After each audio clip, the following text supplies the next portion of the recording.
बिस्मिल्लाहिर्रहमानिर्रहीम।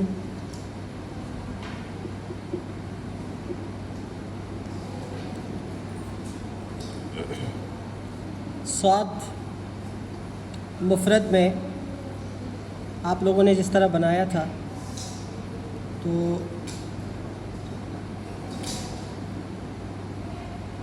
मुफ़रद वाला स्वाद कुछ यूँ था।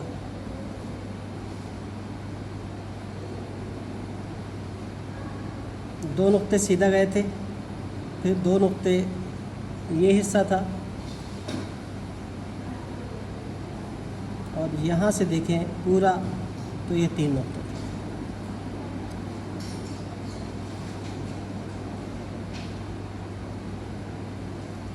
अब ये जो सौद की शक्ल है ये इंडिविजुअली और फ़ाइनल शक्ल है, यानी सौद जब किसी जुमले के आखिर में आएगा तब भी सौद की ये शक्ल बनेगी। शुरू में या दरमियान में सौद आ जाए तो उसकी शक्ल कैसे बनती है वो आप तख्ती में देख चुके हैं और उसको बनाने की कोशिश करते हैं। उसके लिए कलम आपने 90 पे रखा और पूरा ऐसे ऊपर से घुमा दिया। अब ये जो घुमाव है ये 1, 2 और 3 नुक्तों के बराबर है। ये पतला 90 पे रख के ये घुमा दिया पूरा। अब इसका जो सेंटर है ये देखिए 1.5 नुक्ता, 1, 2, 3 ये दरमियान में लाके ये रोक दिया था। अब ये कर्व दे देंगे। ये ही स्वाद का शोशा है। ये जो स्वाद का शोशा होता है ये यहाँ इसके अंदर आता है और फिर आपने जो भी हर्फ बनाना है उसके हिसाब से अगला स्ट्रोक बनाएंगे। जैसा कि स्वाद अलिफ। अब आप इसको यहाँ पर टच किए बगैर भी छोड़ सकते हैं और इसको टच भी कर सकते हैं और इसको क्रॉस भी कर सकते हैं, लेकिन टच किए बगैर छोड़ना या टच करना ये दो अच्छे लगते हैं, क्रॉस वाला इतना अच्छा नहीं लगता क्योंकि नीचे कॉम्पोजिशन में कोई हर्फ आ रहा होता है तो फिर ये उससे टकराने का ख़दशा होता है। तो ये सौद की दरमियानी शक्ल है, सौद की इब्तदाई शक्ल है। अब सौद दरमियान में आ जाए तब भी उसकी यही शक्ल बनती है। यानी अगर मैं सौद को एक साथ लिखूं कि उसकी इनिशियल, मिडल और फाइनल शक्ल कैसे बनेगी तो फिर उसको देखिए आप।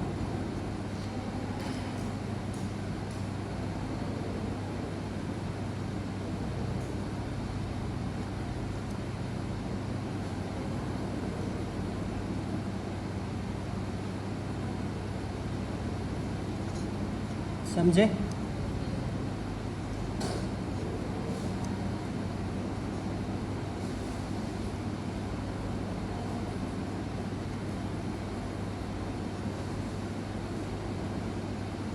आखिर में ये यूँ बनेंगे मुफरद की तरह,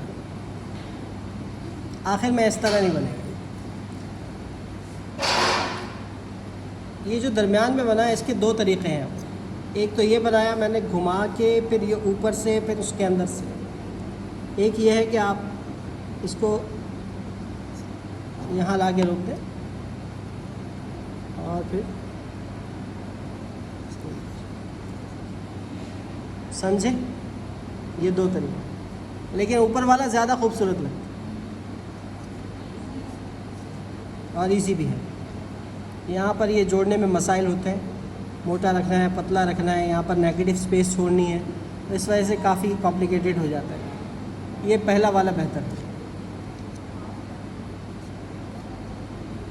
तो स्वाद में और कोई नई चीज़ नहीं है।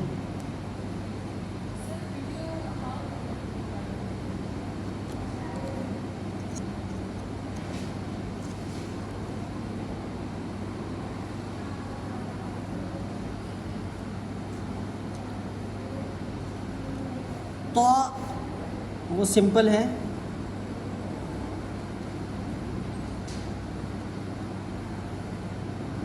जिस तरह मुफरद बनता है उसी तरह मुरक्कब भी है।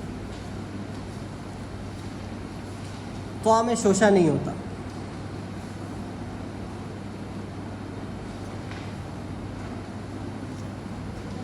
स्वाद में एक और चीज़ बता दूं कि स्वाद के अंदर तमाम हरूफ के साथ ये स्वाद बनेगा, लेकिन 2 हरूफ ऐसे हैं, 3 हरूफ जिनको आप सिंपल स्वाद के साथ भी लिख सकते हैं।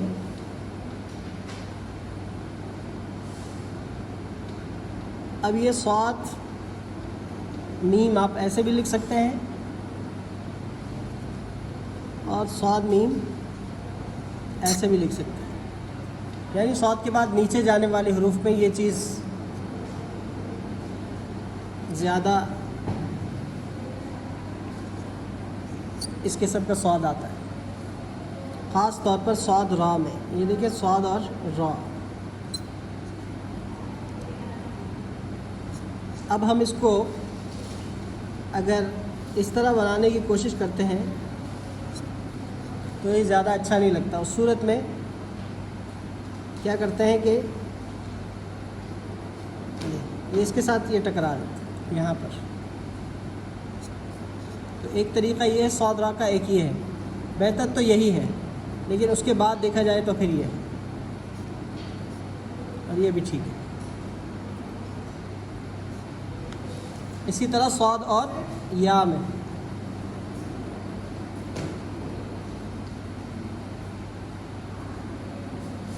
कि स्वाद और या में यूँ और स्वाद या में ऐसे भी कर सकते हैं।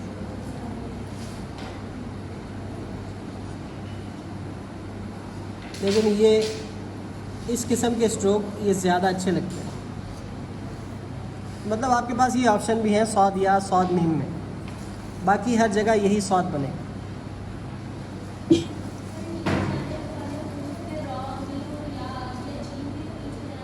जीम भी नीचे जाने वाले हरूफ में है, लेकिन जीम में शक्ल सही बनती है। जीम नीचे जाने वाले हैं लेकिन जीम ऊपर उठ जाता है।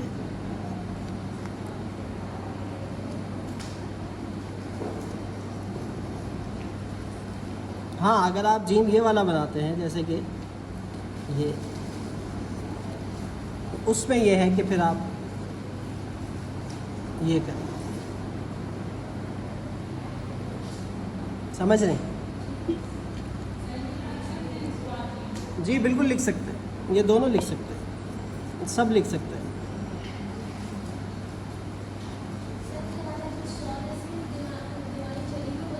दीवानी जली में बना सकते हैं। दीवानी में भी किसी किसी ने बनाया है, उस्ताद हलीम के कुरासे में हमें मिलता है, लेकिन दीवानी जली में ठीक नहीं है।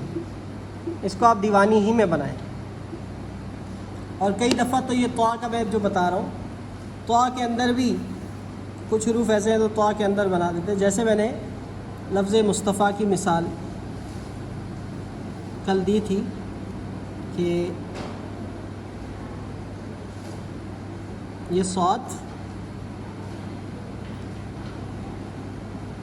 फिर ये तौ और इसी के अंदर फ़ा, ये तौ हो गया।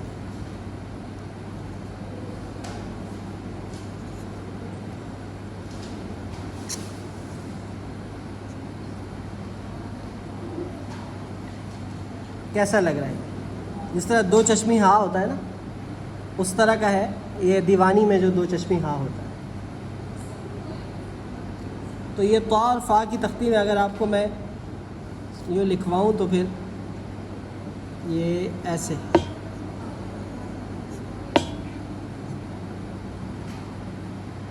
इसमें तौ जो है जब इस तरह बनाते हैं कि उसको फ़ा को उसके अंदर बनाएं तो फिर तौ की शक्ल सौद की तरह हो जाती है। फ़र्क ये होता है, वरना तौ पूरी तख्ती में इस तरह आया है जिस तरह मुफरद सौद बनता है, यानी 2 नुक्ते यहाँ से, 2 नुक्ते यहाँ से और 3 नुक्ते यहाँ से।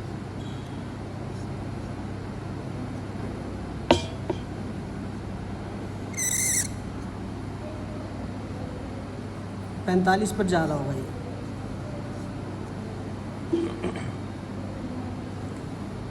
तो तौ में कोई और दूसरी शक्ल नहीं है सिवाय तौ फ़ा वग़ैरह इस तरह लिखा जाए तो।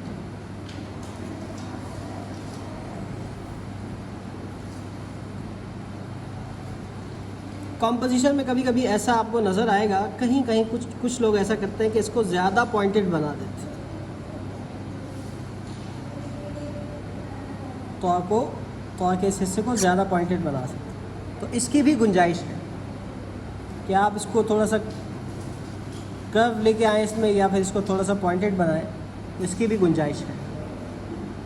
चूँकि ख़त दीवानी जली में मैं आपको इब्तदा में बता चुका हूँ कि काफ़ी इसमें मैदान हमारे लिए वसी है, और कॉम्पोजिशन को देखते हुए हम अल्फाज की खूबसूरती के तहत रद्द बदल कर सकते हैं।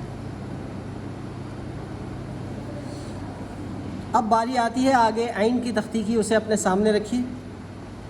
आइन की तख्ती जीम की तख्ती की तरह है, उसमें कोई नई चीज़ नहीं है। अगर आप शुरू करते वक्त, आइन को शुरू करते वक्त थोड़ी देर के लिए आप ये ना सोचें कि आप आइन बनाने जा रहे हैं, बल्कि आप ये सोचें कि हम जीम लिख रहे हैं, तो कोई फ़र्क नहीं होगा। अब आपको नहीं पता कि मैं आइन अलिफ आ लिख रहा हूँ या जीम अलिफ जा लिख रहा हूँ, या आइन जीम लिख रहा हूँ या जीम लिख रहा हूँ, पता चलेगा इससे।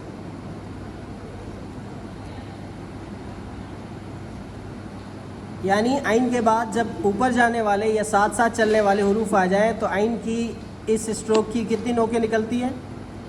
2। और आइन के बाद नीचे जाने वाली हुरूफ आ जाए तो आइन में ये 1 नोक वाला हिस्सा बनता है। इसके अलावा आइन की कोई तीसरी शक्ल नहीं है। हाँ, आइन की इनिशियल, मिडल और फाइनल शक्ल क्या है, तो वो आपके सामने है।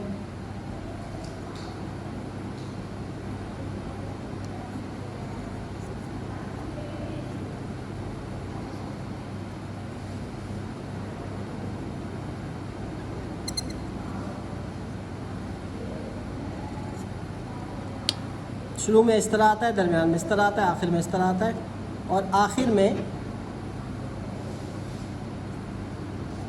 टूट कर भी आता है। यानी आइन को तोड़ देंगे और मुकम्मल आइन बनाएंगे। समझ रहे?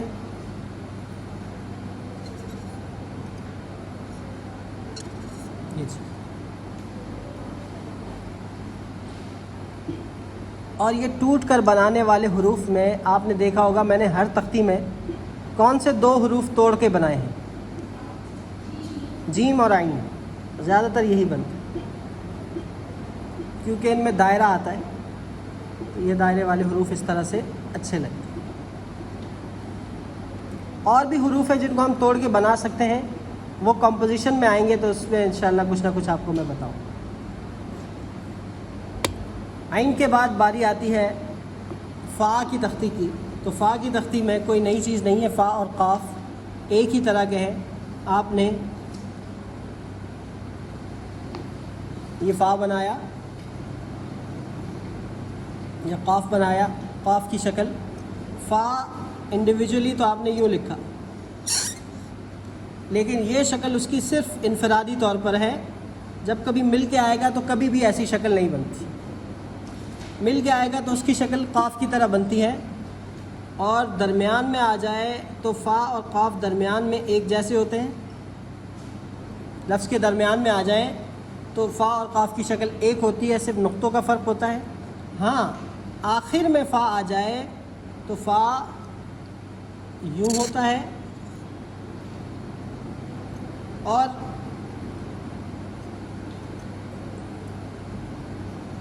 क़ाफ़ आखिर में आ जाए तो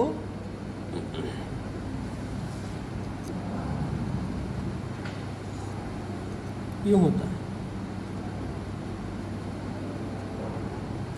तो मतलब क्या हुआ कि फ़ा और क़ाफ़ की पहली इब्तदाई शक्ल एक जैसी है, फ़ा और क़ाफ़ की दरमियानी शक्ल एक जैसी है, सिर्फ फ़ा और क़ाफ़ की आखिरी शक्ल में फ़र्क है। क़ाफ़ की आखिरी शक्ल उस तरह होगी जिस तरह क़ाफ़ अकेले में बनता है, जबकि फ़ा की आखिरी शक्ल वो दरमियाने वाले फ़ा की तरह होगी और आखिरी हिस्सा वो इनफरादी वाले फ़ा की तरह का होगा। अब इसके अलावा कोई नई चीज़ नहीं है फ़ा की तख्ती। काफ और लाम की जो तख्ती मैंने आपको दी उसमें सिर्फ काफ के बाद ऊपर जाने वाले हुरूफ में काफ ये गोल सा बनता है 45 डिग्री पे और ऊपर हुरूफ उठ जाते हैं और ये हिस्सा 2 नुक्तों का होता है, इसको याद रखिए।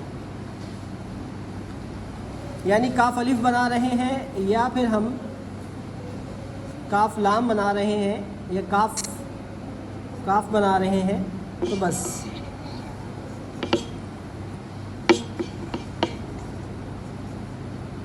ज़्यादातर काफ लाम ही बनता है। काफ वो फिर यूँ बनता है काफ और काफ ऐसे बनता है। और ये काफ भी है और लाम काफ भी है। तो काफ की तख्ती में ये 2 हुरूफ और इसके साथ साथ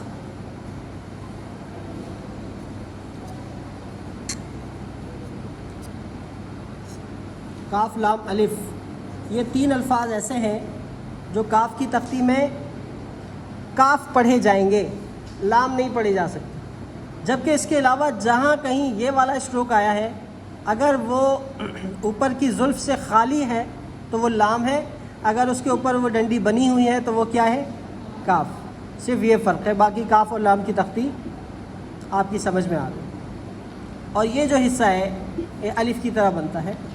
अब आया इसके साइज़ कितना होगा, तो ये हम ये वाला हिस्सा कम से कम 3 नुक्तों का बनाते हैं, कम से कम। ज़्यादा से ज़्यादा आप 4 का भी बना सकते हैं, 5 का भी बना सकते हैं। वो फिर अगले लफ्ज़ को देखते हुए हमें इसका तयन करना पड़ता है कि यहाँ कितना लंबा बनेगा ये, लेकिन 3 से कम ना हो। ये लाम की तख्ती हो गई है। मीम की तख्ती आपके सामने नहीं है, वो हम आपको देते हैं। उससे पहले आप ज़रा गौर से देख लें इसको।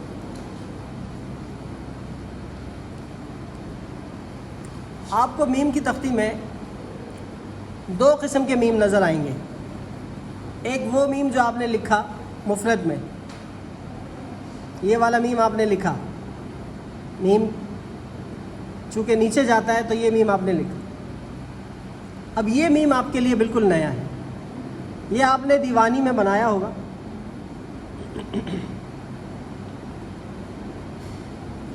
तो ये उसी की तरह का है।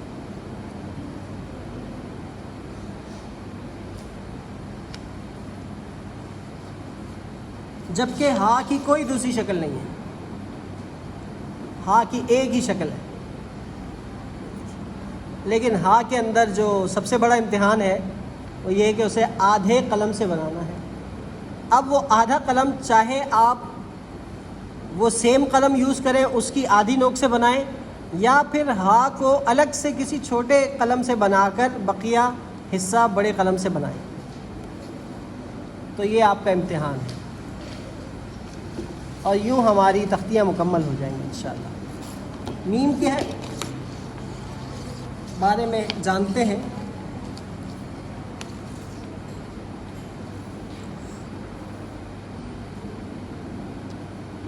देखें, एक मीम तो यूँ है कि सीधा रखा और ऊपर से ये कर्व दिया और वापस नीचे ले आया। जिस तरह मुफरद मीम बनाया था, ये मीम के बाद नीचे जाने वाले हरूफ में ये मीम बनता है, जैसे कि मीम और मीम या मीम और जीम।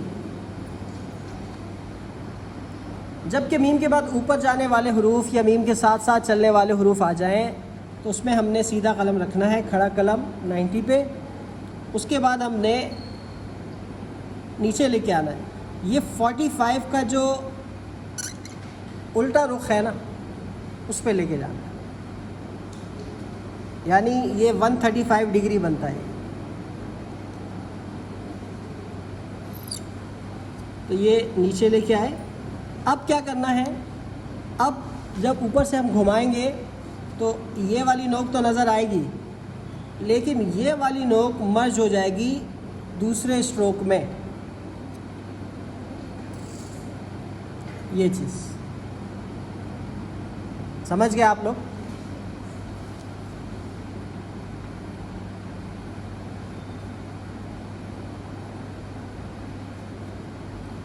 अब देखिए ये थोड़ा पतला बना। बाज़ खत्तात कंपोजिशन में जगह पुर करने के लिए कि मीम के आसपास अगर काफ़ी स्पेस बच रही हो तो ये करते हैं कि इसको पूरे स्ट्रोक को नीचे से भी लाते हैं ऐसे। मैंने तो ये बनाकर इसी के ऊपर से कलम लाया ना, उन्होंने ये स्ट्रोक बनाया, फिर थोड़ा नीचे किया कलम, फिर दूसरा स्ट्रोक बनाया, तो ये लाइन अलग और ये लाइन अलग, तो यूँ मोटा हो गया, ये डबल हो गया ना। तो ऐसे भी करते हैं और ये भी जायज़ है, ये भी ठीक है, ये भी ठीक है। लेकिन मजमूई तौर पर कॉम्पोजिशन में जगह को भरने के लिए तख्ती में आप यही लिखेंगे, और अगर अलग से इसकी प्रैक्टिस करनी हो तो प्रैक्टिस भी कर सकते हैं। लेकिन इसकी प्रैक्टिस तब होगी जब आप कोई आर्ट पीस बनाने जा रहे हैं और वहाँ आप मोटा वाला मीम बनाते हैं, तो आप इसकी प्रैक्टिस वहाँ अलग से करेंगे। क्योंकि जब हम कोई कॉम्पोजिशन बना रहे होते हैं तो हमें कॉम्पोजिशन की प्रैक्टिस की ज़रूरत होती है। आम तौर पर हम जब भी मश्क करेंगे तख्तियों की मश्क करेंगे, ये याद रखें। जब हम कोई आर्ट पीस बनाने जा रहे हैं तो फिर तख्तियों की मश्क नहीं करते, हम उस आर्ट पीस का जो मजमून होता है उसकी मश्क करते हैं, और उसकी मश्क उसी कलम से करते हैं जिस कलम से हमने लिखना है, फाइनल जिससे करना है, ताकि आप वहाँ भी सही तौर पर वो अदा कर सकें।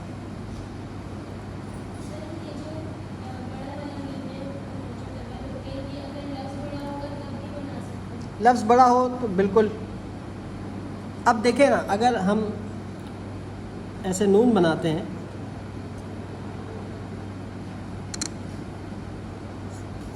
तो ये हिस्सा